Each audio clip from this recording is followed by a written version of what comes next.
would you say if I asked you, when did the story of Christmas unfold? About 2,000 years ago? Oh no. Christmas came into being in the heart of God much, much before that. In fact, like all good stories, it began long, long ago. Long before the earth was even created. Surprised? Well, here's what happened. God wanted you and me to be with Him where He lived. He wanted to make us family. But there was a problem. God is holy, and if we are to live with a holy God, we must be holy. So God made a plan, a divine plan that involved a human choice. And it all started in the cradle, or Christmas as we know it, when Jesus Christ was born. But this alone doesn't tell the whole story. However, we need to understand the cradle before we can fully appreciate the next sign, the cross, where Jesus Christ died. The cradle points to the cross.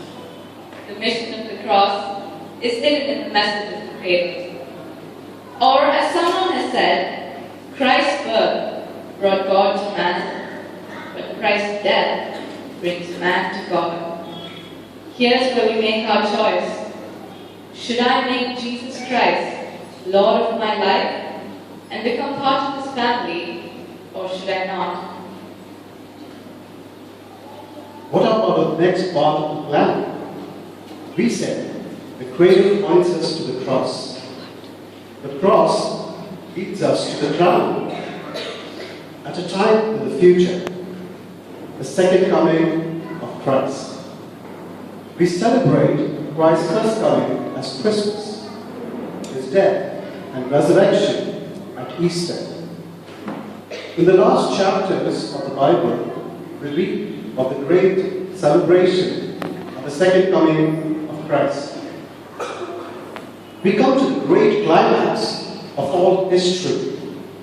This is the once far off divine event toward which all human events since the beginning of time have moved. The unveiling of Jesus in power and great glory. It is the most prophesied event in the Bible. But it all began with the cradle.